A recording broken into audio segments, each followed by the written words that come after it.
Queridos amigos, buenos días. Soy Jorge Vilque y en el día de hoy vamos a tratar un término y un tema que me quedara rechinando el otro día como algo importante para tratar después que alguien lo mencionara en un comentario de un video. Los arcontes.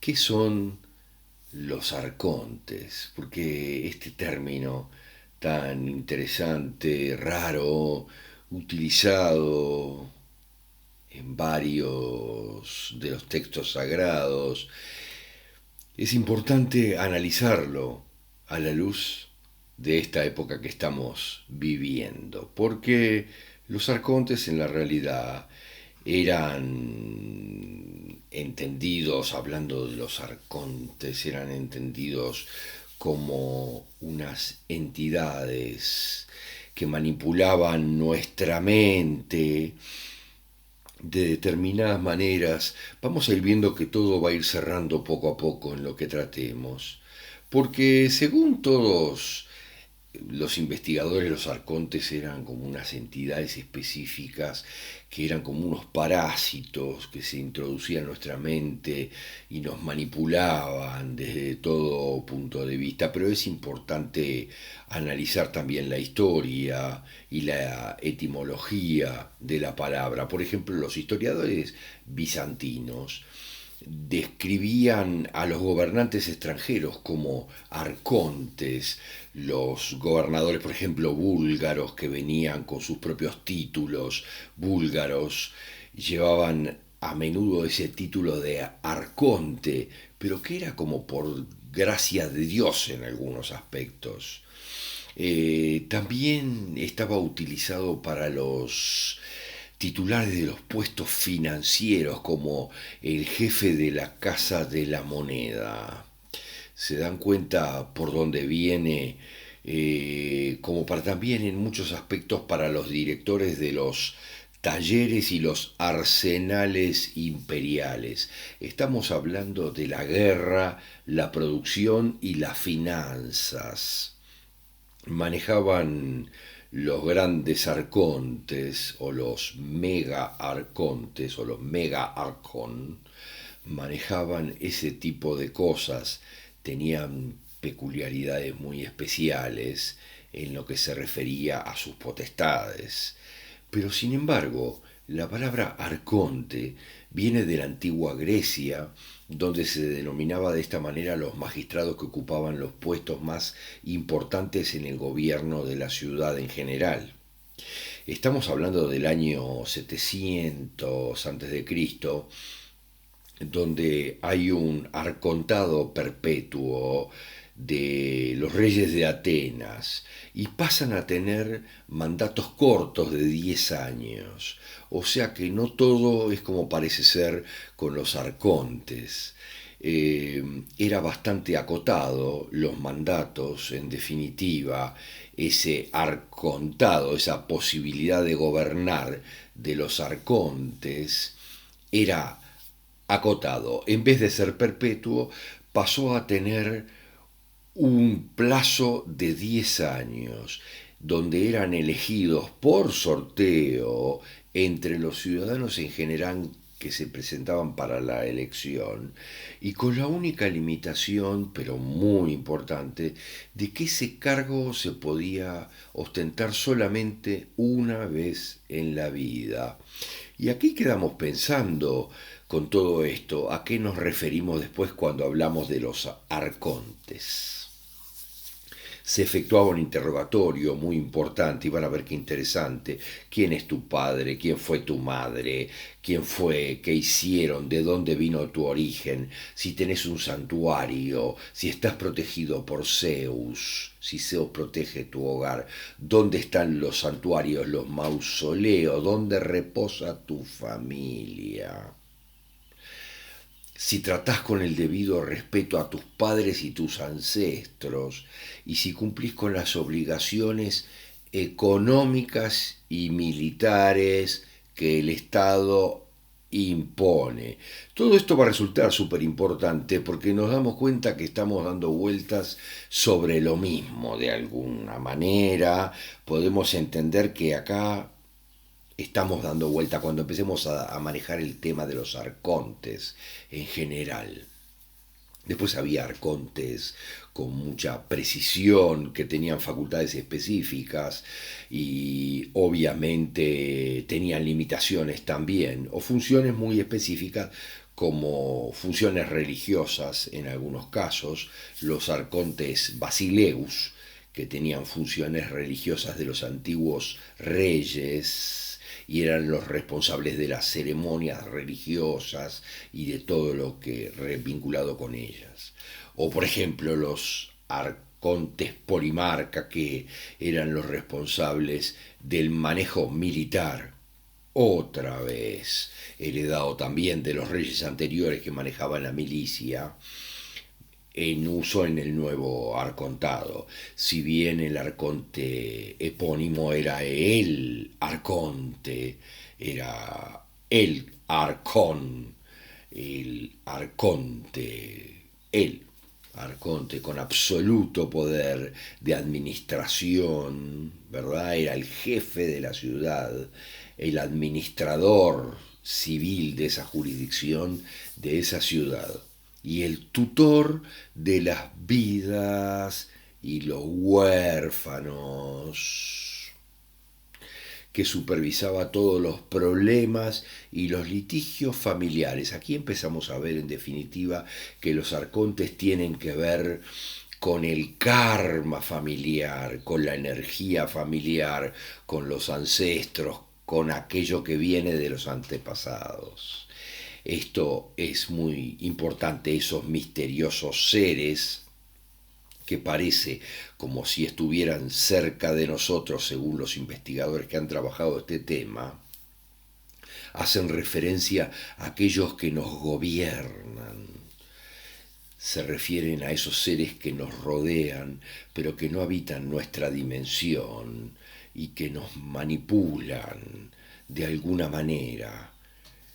Pero miren cómo es, en general mucho de esto viene de los papiros encontrados a orillas del Nilo en algún momento, que en principio no se les dio mucha importancia, pero que luego empezaron a encontrarse textos importantes en el año 45, empezaron a encontrarse datos importantes en esos textos que hablan de unas extrañas criaturas que están prácticamente por encima del humano y se encuentran en los manuscritos de Nag Hammadi, que aparentemente vendrían desde el siglo IV de nuestra era y que nos encontramos en este siglo. Son algunos de los textos más importantes en este siglo, encontrados en este siglo, tal vez más importantes que los manuscritos del Mar Muerto. Ahora, en un capítulo muy importante de estos textos, habla sobre los arcontes, aquellos que son los amos y señores del planeta y de nuestras mentes, que se apoderan en cierta medida, en forma inconsciente, de nuestras mentes. Miren qué importante todo esto, con la sugerencia de que estas entidades se meten dentro de nuestra cabeza y manipulan determinadas cosas de nuestra vida y nuestra mente.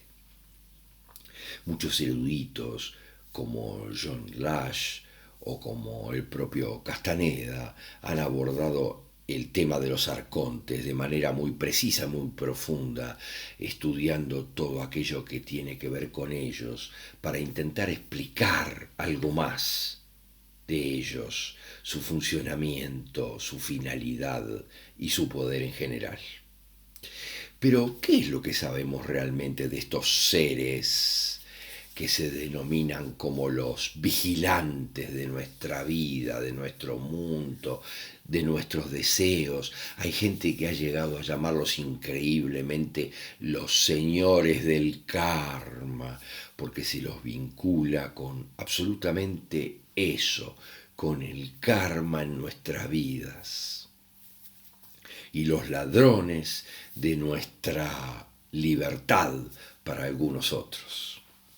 Ahora, comprendamos un poco todo esto, profundicemos. Aparentemente, según ellos, serían superiores tecnológicamente a nosotros, pero incorpóreos totalmente, pero superiores tecnológicamente, que tienen una técnica fantástica de la imitación de la realidad, pero que Enoch en su momento describía como los vigilantes de la realidad.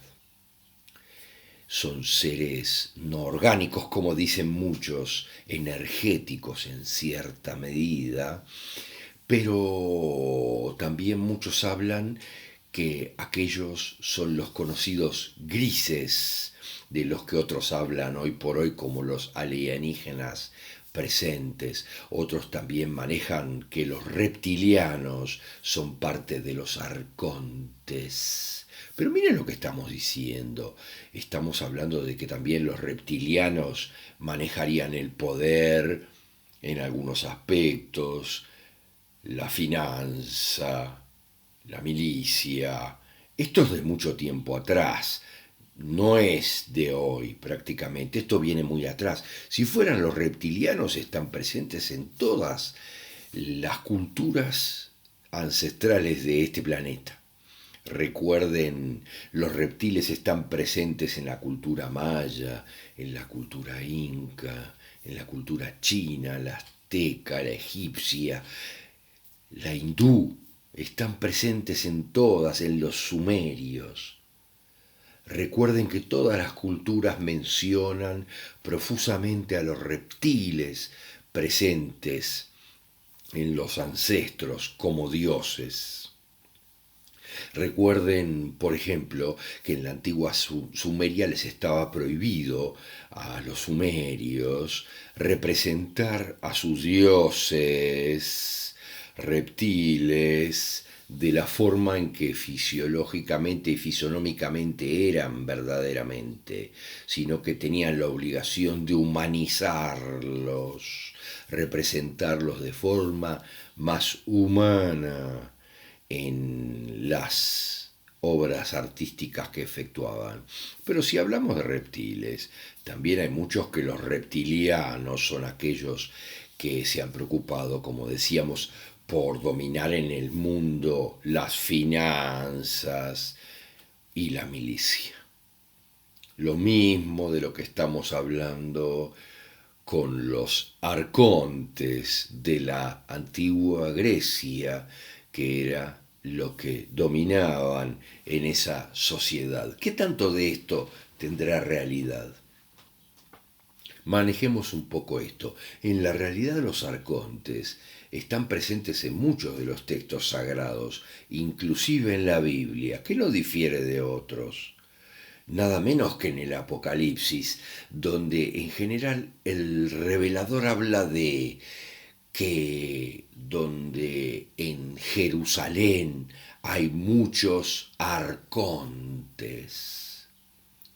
Pero esto también tiene mucho que ver con lo que estamos hablando. Como dicen, para el que tenga ojos para ver y oídos para oír, que vea o que oiga. Arconte viene de un presente masculino del verbo que deriva de la voz griega apex en letras griegas, que significa dominar a nivel del griego, que en otros aspectos se maneja el que gobierna, el que dirige, el que comanda, el que lidera. Como también está presente la misma voz en los arcángeles, de la misma manera. Se habla también en la Biblia de que Pablo no polemiza con la existencia de los arcontes que regían el mundo, pero no niega esa existencia, sino que en general la subordina a Cristo. Pablo de Tarso también se refiere a los arcontes cuando maneja su concepción del tercer cielo, refiriéndose a los astros entre el cielo y la tierra que estaban gobernados por los delegados de Dios, ángeles también, o arcontes celestes, unos buenos en la dualidad y otros perversos o malos, según el gobierno de sus ángeles que hacía variar las órbitas en ese tercer cielo. Según los gnósticos, en realidad, esos parásitos, esos arcontes, como ellos los llaman, tienen origen en la primera fase de la formación del sistema solar, antes de que la Tierra se uniera como un organismo planetario, el hábitat del sistema solar, pero con exclusión de la Luna, el Sol y la Tierra. Son formas inorgánicas, según dicen los gnósticos, con inteligencia, pero de naturaleza eléctrica. La cosmogonía y la cosmología gnóstica habla de los eones, que son dioses o divinidades. No son dioses creadores, pero son dioses que son más bien como corrientes masivas energéticas de conciencia o fuerzas que derivan del núcleo de la galaxia, los eones o el pleroma, ¿verdad? Pero los arcontes, según los gnósticos, son una especie de anomalía, seres inorgánicos que surgen de fuera del pleroma del centro de la galaxia, que surgen de los brazos de la galaxia y son llamados archal o elementales, ya que en teoría surgieron en primer lugar antes de que la Tierra se formara. En esa suerte de dualidad, ¿verdad? Los eones o los dioses y las deidades positivas que nos custodian y nos ayudan a no caer en las manipulaciones y las garras de los arcontes. Los arcontes son tomados por los gnósticos como los vigilantes de Enoch. John Lash, un importante investigador, los denomina como que solo tienen un cierto cuerpo, que no tienen alma. Habla de que los arcontes de los gnósticos son los grises que hoy decimos, como lo decíamos hace un rato. Sin embargo, Castaneda se refiere a un fenómeno totalmente diferente, a un ser depredador que es como un murciélago o un dragón, pero no hay que perder de vista que a lo largo de la historia, en cierta medida, los dragones han sido vistos como figuras angélicas, benignas en muchos aspectos, con una conciencia superior. Pero eso no tiene nada que ver con el tipo de reptil, arconte, que manejan los gnósticos, un reptiloide, un reptiliano. Ellos manejan un dracónido de una forma totalmente diferente. Tenemos que distinguir el dragón universal arquetípico de la forma específica en la que los manejan los agnósticos como depredador reptiliano, arconte más dracónico. Sin embargo, queda claro en todos lados que los arcontes pueden insinuar su inteligencia extraterrestre dentro de nuestras mentes, pero no pueden controlarla ni apoderarse de la mente por la fuerza. Esto es muy importante. Los investigadores dicen que ellos pueden dominar nuestra mente siempre y cuando caigamos en el hechizo, que solamente puede ocurrir con la aplicación de nuestra propia conciencia, pero no a través del dominio desde fuera, como una perfecta forma de salir de la trampa mediante nuestro propio discernimiento de lo que es verdaderamente humano y lo que solo es creación de nuestra mente y que es inhumano, tonto, mecánico, imitativo, que no tiene sentido para nosotros. Es muy importante darse cuenta que muchos los han llamado los señores del karma y nosotros venimos diciendo hace mucho tiempo que el karma ya no existe, que la posibilidad de deshacernos del karma está absolutamente en nuestras manos. La posibilidad de deshacernos del karma está en ejercer nuestra intención de deshacernos de él.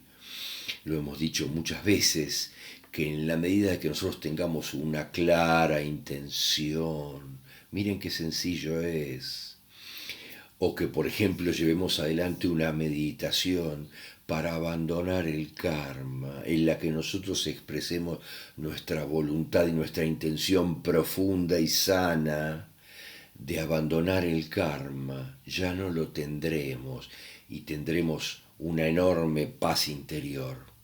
Entonces estos, los llamados por algunos los señores del karma, tampoco tendrán lugar en nuestra vida ni en nuestra conciencia. Se dice que la influencia de los arcontes es en la forma en la que en realidad nosotros percibimos el mundo, no como es el mundo en sí, sino como lo percibimos. La energía primaria del mundo en que vivimos es la divinidad del planeta como entidad, la inteligencia del planeta, la inteligencia de Gaia y la divinidad de Gaia, llamada por los gnósticos como Sofía.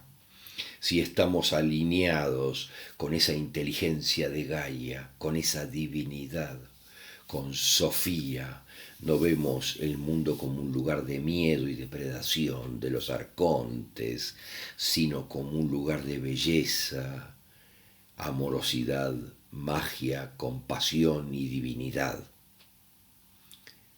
Entonces, tal vez los arcontes forman una parte importante o formaron una parte importante de nuestra vida en dualidad, pero en la medida de que trascendemos el 2012 y hemos pasado a esta nueva era de sabiduría, todo aquello que refiere a la dualidad va quedando en el camino junto con los arcontes. Está claro para todos que una forma espectacular para llegar a esa Sofía, a esa divinidad, es aquello que logramos hacer cuando viajamos, por ejemplo, cuando nos manejamos delante de la belleza y la majestuosidad de la naturaleza, para entrar en la presencia profunda de la Gaia y en conexión con ella, de la naturaleza, de la divinidad. Todos esos aspectos físicos de la realidad con aquellos otros aspectos místicos se unen en aquella belleza que encontramos casi sobrenatural en la tierra y la paz interior que nos proporciona al conectarnos con Gaia y todo lo que contiene, y también su reino animal. Podemos darnos cuenta entonces que en esos momentos los arcontes en general ya no tienen más lugar en esta nueva era del 2012 para aquí, que se aparta velozmente de la dualidad y del karma. En otros videos vamos a hablar en profundidad sobre la dualidad y sobre el karma, para que ustedes puedan profundizar con ellos, sobre todo la dualidad y el karma, que son muy importantes. Si te gustó este video, te pedimos que le des me gusta para ayudarnos en la difusión y por sobre todas las cosas, que lo compartas para que otra persona pueda acceder a la información que tú accediste por sincronicidad. También les va a ocurrir a ellos. Gracias.